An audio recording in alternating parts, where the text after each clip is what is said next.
Hey, Shalom. I want to start off by giving all praises unto Yahweh, Bahashim, Yahweh Shai, Bahashem, Rachakwadash. Double honor to our apostles who are elders who rule well. Blessings and salutations to you brothers out there teaching and enduring truth sincerity. This Rob Amaf of the Nebraska camp. This is GMS any Fort, Nebraska. And this was meditating on this lesson here. Connecting dots, that I don't think we spoke on. The Elder Apostle brought out a long time ago, I believe. But just as you see in post-production, showing you how IBM is connected to Nazi Germany. And the reason why that's important is because why was IBM a computer company involved in Nazi Germany? Okay, and it's going to all go in the direction of the motb, which is the mark of the beast, which goes to the RFID chip. Okay, the radio frequency identification, which they're putting in your forehead or in your hand. All right. So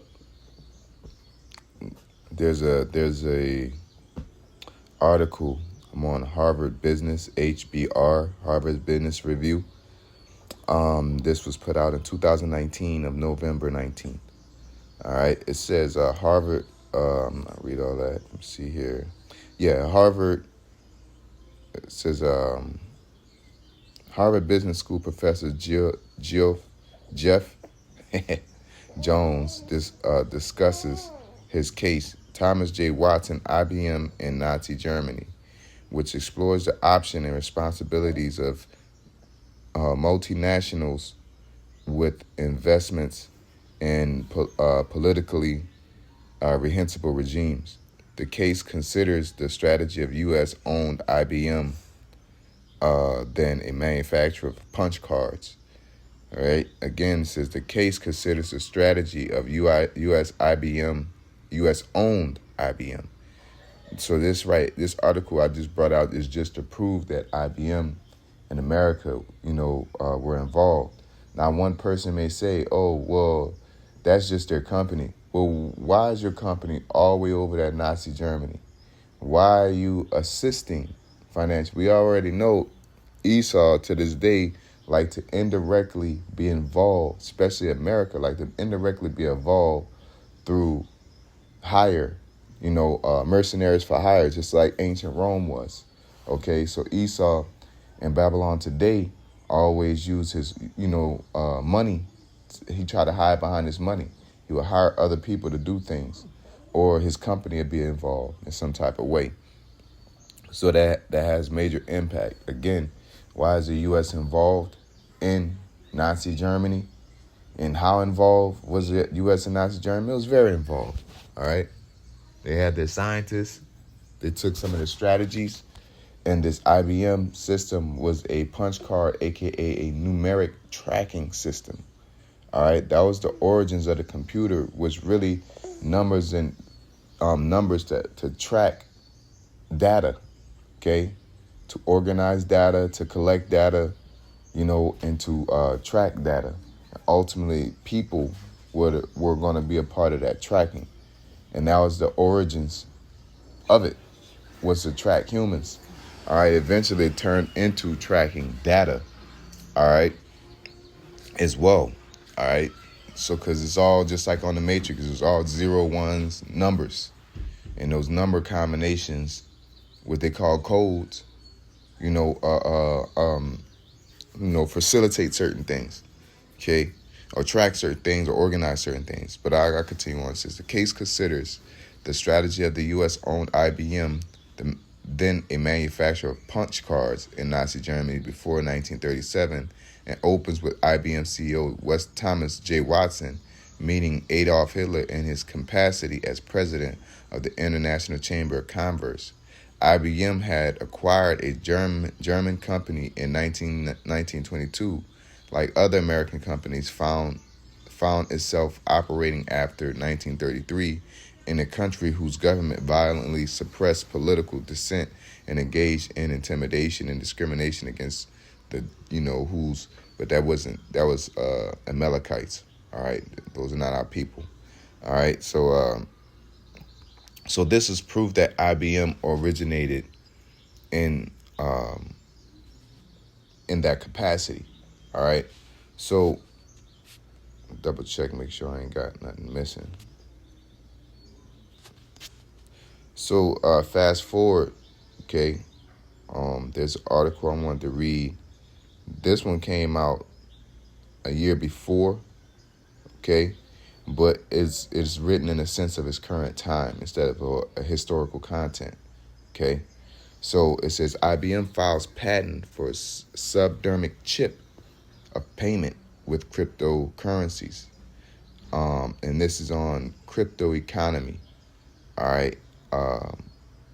This was it was written by Carlos Teodoro, published May 9th, 2018, and it was updated May 9th, 2018. All right, same time. It was just pretty much posted and updated at the same time. So it says International Business Machines, better known as IBM, filed a patent for creating a passive radio frequency identification (RFID) chip that would allow you to make payments with cryptocurrencies. Yeah, I don't like this site, but when you start seeing misspelling, this makes it questionable. But it says the proposal of tech giant consists of integrating crypto wallets to users via implanting a chip inside the skin of each customer, thus facilitating the process of payment with crypto coins. In other words, the main idea is that people can send and receive money through the device, which will not be larger than a grain of rice and must be placed at a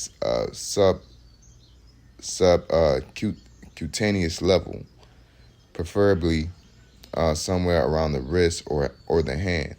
All right. To this regard, IBM stated, when an event occurs where the user needs to make payment for an item or receive payment for an item, a user may use the generic RFID reader that identifies the passive RFID tag microchip via radio waves. All right. And what's the radio waves? 5G. It's pumping in the air all day.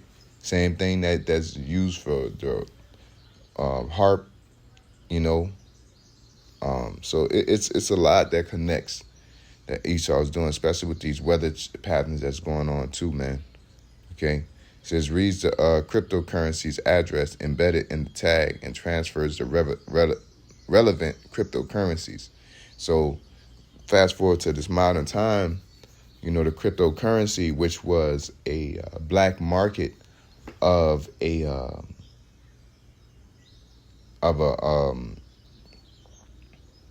style of money, because not only could you internationally trade, but you couldn't track it, you couldn't govern it. Okay, until now. Okay, and then we fast forward to now. We got what? The Genius Act. I believe it was June 17th of this year. Okay. And when you go on, there's an article at the title of, Genius Act passes in U.S. Congress, a breakdown of the landmark stablecoin law. Okay. Let's see here. I want to read this paragraph real quick. It says, summary of the Genius Act. All right. It says the central definition of the Genius Act is payment stablecoin, which is defined both by how it is used as well as what it represents. The act states that a payment stablecoin is a digital asset, okay, digital representation of value that is recorded in a cryptographically secure digital ledger that is used or designed to be used as means of payment or settlement rather than investment. And that's important, you know, because what's settlement? All right. You know, It says, and that can be exchanged or redeemed in the future for a stable, fixed amount of monetary value of national currency or deposit. All right, the definition of payment stablecoin excludes any digital assets that are a national currency or deposit, or that are a security, and elsewhere the statute clarifies that payment stablecoins are not commodities. All right, so pretty much, Jalaki helps out with national trade. It's pretty much because people have to understand that this international trading is a big thing. And to put it simple, something like Western Union, how long it took, and then you move up to PayPal. And again, you gotta, just like I said, these people don't rub elbows with other people that don't have nothing to do. We're just rich, and fancy seeing you here. No, that's not how it worked, man. Because there's a reason why Elon Musk is in that office. There's a reason why Dr. Oz is in that office rubbing elbows. There's a reason why, it's a lobbyist thing, where businessmen, I believe Al Yashawamba was referencing, and I'm just referencing on what he's referencing. I didn't double check it, but matter of fact, I'm gonna do it now real quick. So when we go into just looking up Cryptopolitan is the site, and this was published on March 13th. And it says Robinhood CEO Vlad Tenev goes all in on AI, crypto, and Trump. Okay. And he's in full support of it. All right. It says Robinhood CEO Vlad Tenev is a pro-artificial intelligence, crypto, and the policies of the Trump administration in a recent interview with Bloomberg. Tenev spoke deeply about his vision for a market with regulatory shifts, a pro-crypto U.S. president, and what AI means for the future of stock markets. On U.S. President Donald Trump's impact on the market, Tenev believed the current administration could create a playing field where both AI and crypto can coexist and flourish. He expects the government to adopt more clear regulations and work closely with the private sector to ensure the U.S. leads in most of the industries, because they're always racing against China. They've got smart people thinking through these problems. He said, reiterating that reduced bureaucracy and clearer rules could encourage more businesses to innovate and expand. All right, and they ain't talking about your mom and pop stores. All right, really, they're just trying to consolidate everything. All right, that's all it is. MOTB, they're trying to consolidate communication. They're trying to consolidate a social construct. They're trying to consolidate money. Resources. All right, to where Africa is just a factory. You know what I'm saying, where we get our gold from, and the whole world has access to this, and everybody has to go through this one system. All right, there is no, this country has more money than this country, or the dollars. This dollar's worth $1. This dollar's worth $5 or $1. You know what I'm saying? They're all trying to consolidate everything. The speed, like I said, the Western Union of handling business from this country to that country. Trying to make everybody connected, everybody united. The Tower of Babel-esque type of energy. Okay, and it's happening right before our eyes, and that's why when we go into Revelations, okay. We're gonna read it. We're gonna read it again. All right.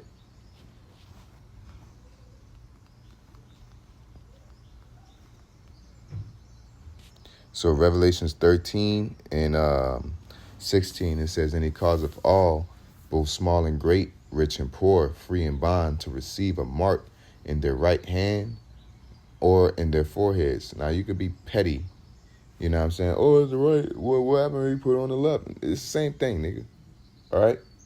Your right hand is your where your power is. You're normally your dominant hand. Okay. But at the same time, at the end of the day, they're gonna put it in your hand, they're gonna put it in your forehead, and it's been proven. There's people that have chips in their foreheads, or even on the side of their head, behind their ear. Okay. And it says that no man might buy or sell save he that had the mark, or the name, or of the beast, or the number of his name. And that's the thing, because you got like something as simple as riding. There's these downtown scooters. I don't know how it is in other cities, but they have these downtown scooters, and these scooters have a range on them. Okay, they could drive all throughout the city, but if you look on your phone when you use them, there's a range that you can't go out of, and that scooter would then deactivate. How you think all that registers? Again, radio waves. Okay, again, RFID chips. Okay. So if they could do that to a scooter, how much more can they do that to a vehicle? How much more can they do that to you? Okay. You start going somewhere and it start dinging you. All right. Or, things become more expensive in that area. All right. Because nothing for price adjust, increase prices based off of your social construct. All they need to do is make an excuse as to why they should charge you more. And that goes back to your carbon footprint. Okay. Oh, this cause you're making a big carbon footprint by purchasing these items. You specifically, because this is your third one this week. Like it's along those lines that they're going to try to regulate. Not only are you going to be able to transact, but they're going to control you culturally. They're going to control you physically, where you can go and where you can't go, what you're approved for, what you're not approved for. It's going to determine your social status on this earth, which is they've been trying to do. Middle class and all that. It's going to keep you at a middle class. It's going to, how the East Indians are do. They got I forget the term, but the poor people remain at the bottom. And then the rich people remain at the top. And yeah, everything is lining up. The 5G is already set. They're trying to go up to 6G or whatever. If I don't know what G is, they bumping it up so fast. I believe it's 5G. They're everything is you don't own nothing. Okay, even like if you play video games like the Nintendo Switch, there's a game card, and you would think that game card, as long as you have that game card, you have that game forever. No, Switch changed it, and I think there's like a right that they can shut you from playing Twitch forever. I mean, switch your Nintendo Switch forever if you don't perform within their guidelines. So, like I said, you'll own nothing and you'll be happy because it's convenient, right? iTunes, you go on to iTunes, you got your playlist. But Esau get upset, so-called, quote-unquote, one of those artists, they could just wipe all their stuff out. I've had stuff in my playlist and go back, and it's blacked out, right? And there's nothing I could do about it, even though I'm paying my monthly fee, okay? You know what I'm saying? So they're stopping CDs. We went to a park, amusement park recently. Everything in there is digital. Everything. Cancel money. Cancel it. You literally might as well keep your wallet at home. You know what I'm saying? Because everything is Apple Pay, everything is credit cards, debit cards. Everything's so convenient. Okay? And this is where we're headed. All right? Where it's all digital, and there's nothing. If I didn't have no cash, it didn't. Even if I had cash, it didn't matter. I had to use somebody. I sitting behind brought cash, and I had to use my phone. You know what I'm saying? Or I was shit out of luck, man. If I had no bank account, I wouldn't be able to buy or sell up in there at all. You know what I'm saying? Only thing I'd be able to do is get what I, rides. But as far as getting a drink or some food, even if I had $200 in my pocket, couldn't buy a single chicken strip, right? So this is what it means, all right? It's not religion. It's not Christianity. It's not the so-called white man. All right, it's this motb, which is the RFID chip. All right, and there's a system put in place. It's proof that this system is connected to tracking people. It's connected to cryptocurrencies and finances. It's linked to vitals. Okay, matter of fact, let's get that. So it's a simple search of and you just got to connect the dots. Everything ain't gonna be plain. It says and I typed up Apple Watch. All right, Apple Watch can read your vitals. It says yes, Apple Watch can monitor several key vital signs and health metrics, particularly with an introduction of the Vitals app, and its various health focused features. Here a breakdown of what the Apple Watch can read. It can read your heart rate, blood oxygen, temperature, respiratory rate, sleep tracking, your Vitals app. See here, I want to look up something else as well. So I did the same search, via AI overview, and I put in, can Apple Watch track emotional state? And it says yes, Apple Watch, particularly with the release of Watch OS 10 and the integration with the health app on iPhone iOS 17 and later, includes features like help you track your emotional state, how it works, log your moods and emotions. You can use the mindfulness app on your Apple Watch log, or your monetary emotions, or your daily mood. This one is more of a log, but there's one that reads, like a mood ring. It do that too. You judge off your temperature. I forget what article I was reading a while ago. It says turn the digital crown to select a feeling along spectrum from very pleasant to very unhappy. Yeah, I can't find the one that I want, but there's it regulates your temperature too, and your temperature, they will say your heart rate and all that will say that if you're excited, mad, that's the only thing they really, I don't know if they can do or can't do, whether excitement or mad, what I'm saying, to where there's certain, body reactions that are similar but are opposite in moods. Just like I said, exciting and anger reacts the same way. Dying and feeling sad, like it'll react the same way, or type of deal, where your blood slows, or your heart rate slows, type of deal, whatever mimics that. I'm not a doctor to say which one is which. I'm not giving medical advice either, which I have in post production. But the point is that you can see, that there's a system in place. Everything is locked in place like Lego piece, and they're constantly locking in place year by year. And it's proof that it's always been planned. It's always been on the floor.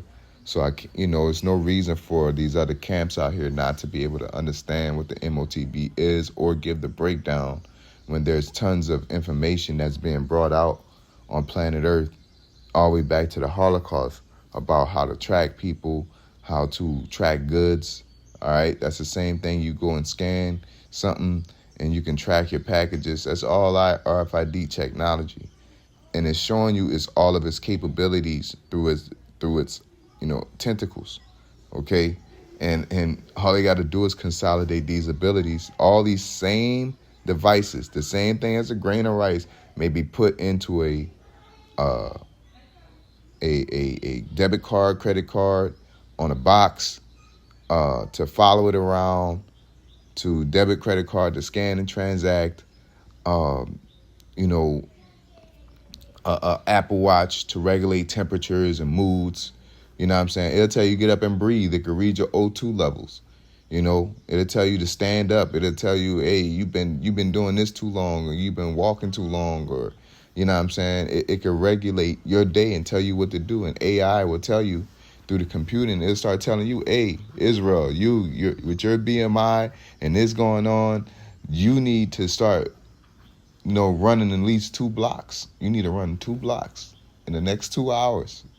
And if you don't do it, you gonna be putting out a carbon footprint because your ass is a heart attack risk, and then get heart attack pill. It'll consolidate all that. It takes this much carbon footprint to get the heart attack pill. Then you gotta drive to this store. So you're pretty much damaging the world by this much. This is a much of a problem you're creating, and it allocate all that and do that. So yeah, man. I found it interesting, so I just wanted to share it. With that being said, give all praise to Yahweh, Bashem, Yahushai, Bashem, Rakakadash, double honest to our apostles who are elders who rule well. Blessed salutations to you brothers out there teaching and enduring truth, sincerity. Shalom.